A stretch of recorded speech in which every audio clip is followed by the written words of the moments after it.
दोस्तों, हमारे honourable prime minister Shri Narendra Modi ji ने हाल ही में पूरे देश को संबोधित किया और एक क्लियर मैसेज दिया है पाकिस्तान को कि किसी भी किस्म का न्यूक्लियर ब्लैकमेल भारत बर्दाश्त नहीं करेगा।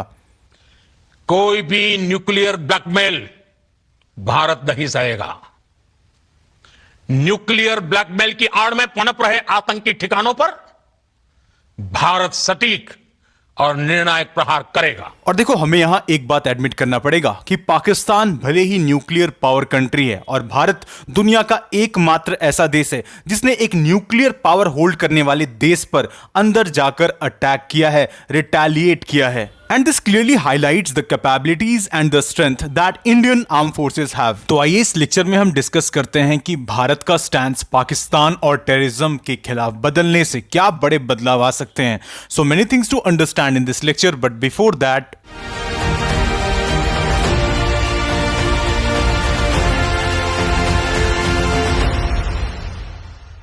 देखो, भारत ने क्लियर कर दिया है कि अगर किसी भी किस्म का न्यूक्लियर ब्लैकमेल पाकिस्तान करने की कोशिश करता है भारत को, तो अब हम ये चीज़ नहीं सहेंगे। इंडिया विल नॉट टॉलरेट, क्योंकि लगातार हमेशा से जब से पाकिस्तान के पास में न्यूक्लियर वेपन आया है, हम जब भी पाकिस्तान के खिलाफ एक्शन लेने की बात करते हैं, देखो यहाँ पर अक्सर ये चीज़ क्लियर कर देना है कि हम यहाँ पर कभी भी डायरेक्टली पाकिस्तान के अगेंस्ट एक्शन नहीं लेने की बात करते हैं। हम हमेशा टेरर की बात करते हैं कि इंडिया टेररिज्म के खिलाफ लड़ाई लड़ रहा है, राइट। अब देखो, पाकिस्तान क्योंकि स्पॉन्सर्ड करता है टेररिज्म को, इस वजह से हमें यहां पर एक्शन लेना पड़ रहा है पाकिस्तान के भी अगेंस्ट, क्योंकि अब तो ये बात क्लियर हो गया है कि पाकिस्तान और आर्मी, पाकिस्तान की आईएसआई और पाकिस्तान के जो टेरर कैंप्स हैं, ये सब एक ही हैं। एक्चुअली हमारे प्राइम मिनिस्टर ने रिसेंटली इस बात को क्लियरली कहा है कि ये सारे एक ही यूनिट हैं, राइट। तो ओवरऑल जो ये टेरर स्टेट बन गया है, अब हमें यहां पर क्लियर स्टैंस रखना है कि अगर किसी भी किस्म का अगर टेरर इंगेजमेंट होता है इंडिया में, तो उस केस में हम पाकिस्तान को बख्श के बात नहीं करेंगे, राइट।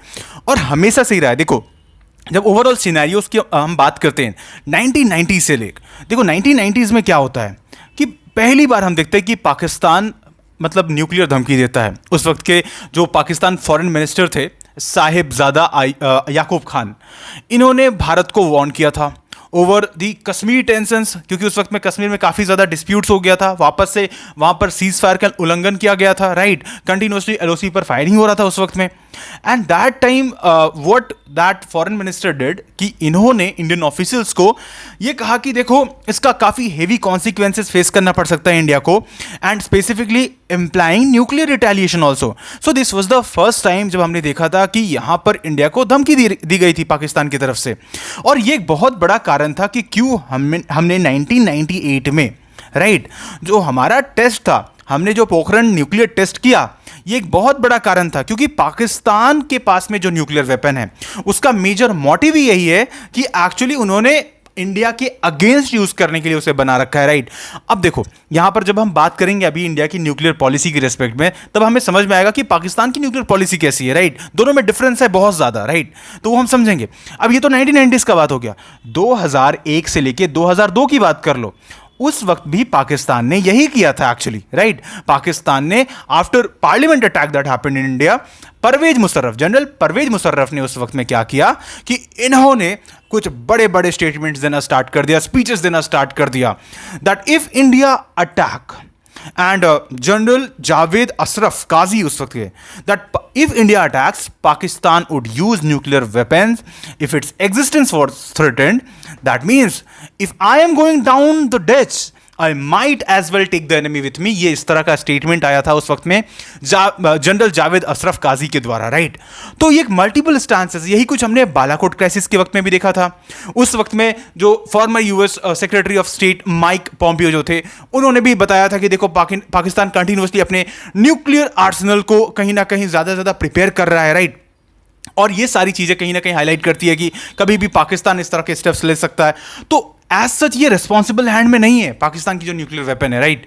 और इस बार 2025 पहलगाम टेरर अटैक ले लो, यहां पर जो कुछ भी हुआ है, इसके बाद लगातार एक एक करके जब हम बात करते हैं, यहां पर नाउ ऑन अप्रैल 28, 2025 पाकिस्तान के डिफेंस मिनिस्टर ख्वाजा मोहम्मद आसिफ ने डायरेक्टली वार्निंग दिया इंडिया को that Pakistan would use nuclear weapons if its existence was directly threatened. Again second case हम दोबारा देखते हैं on May 3, 2025 Pakistan ambassador to Russia Mohammad Khalid Jamali, इन्होंने डायरेक्टली क्या कहा that full spectrum of power both conventional and nuclear war can happen if India launch military action or interfere with Pakistan water supply, तो उस case में वी कैन स्ट्राइक, राइट। इस तरह के statements हमें देखने को मिल रहे थे।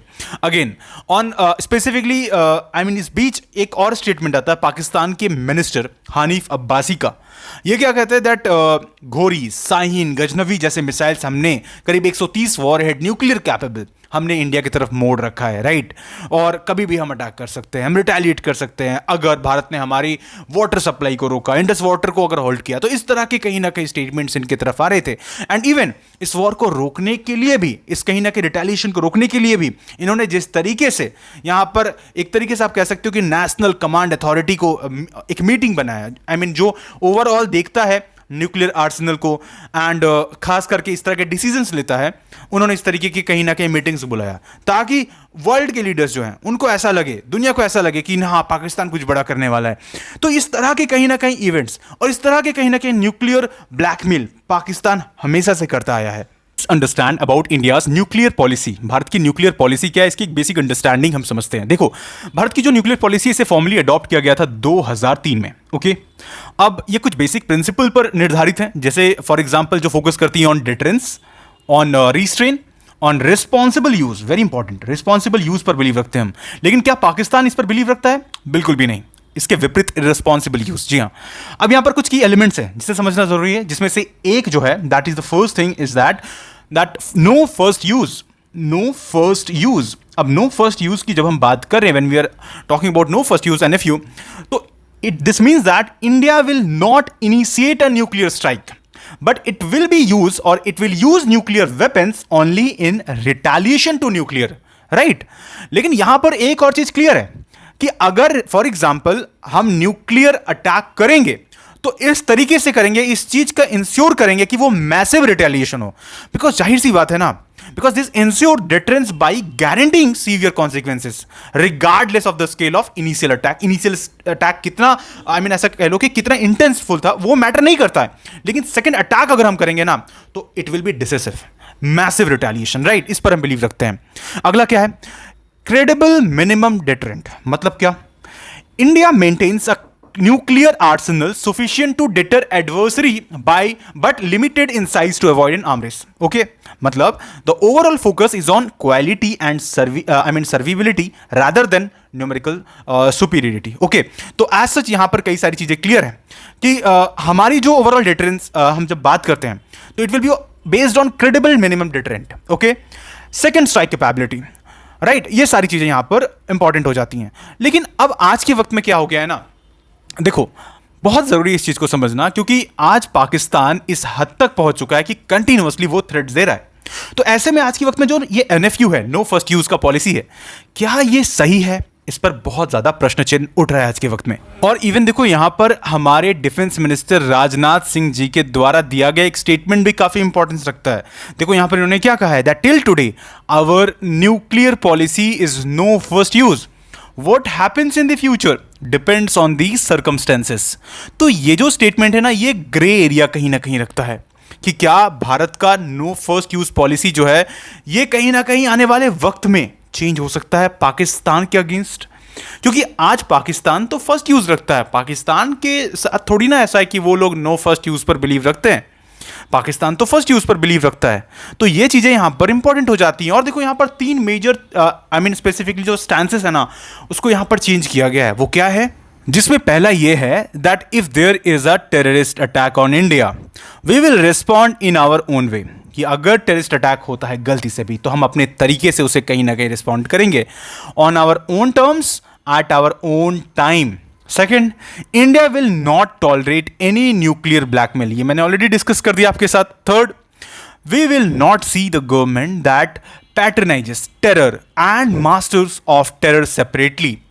हम जो बेसिकली देखो, जो मैंने इनिशियली आपको बताया कि पाकिस्तानी आर्मी या आईएसआई इंटेलिजेंस उनकी और पाकिस्तानी टेरर ग्रुप, ये अलग नहीं है, ये एक ही यूनिट यहां पर कहा जा रहा है.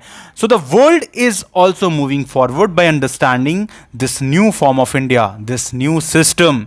तो ये सारी चीज़ें कहीं ना कहीं कही गई है. रिसेंटली प्राइम मिनिस्टर मोदी जब विजिट किए दैट आदमपुर एयरबेस, वहाँ पर जाकर इस तरह के स्टेटमेंट्स दिए हैं. तो इससे समझ में आ रहा है कि भारत का जो स्टैंड है ये बदल चुका है पाकिस्तान के अगेंस्ट. एंड मोस्ट प्रोबेबली देखो, अभी आने वाले वक्त में कई सारे डेवलपमेंट्स होंगे, क्योंकि पाकिस्तान नहीं बाज आने वाला है. पाकिस्तान अभी भी कंटिन्यूसली ऐसी अपडेट्स हैं कि पाकिस्तान कहीं ना कहीं वायलेट कर रहा है करंट सीज़फायर को भी. तो देखो, जो भी डेवलपमेंट्स आएगा इस टॉपिक से related, I will definitely provide you with updated lectures. And for that what you need to do is to subscribe Shriram's IAS for more this information. Thank you so much. मिलते हैं अगले lecture में.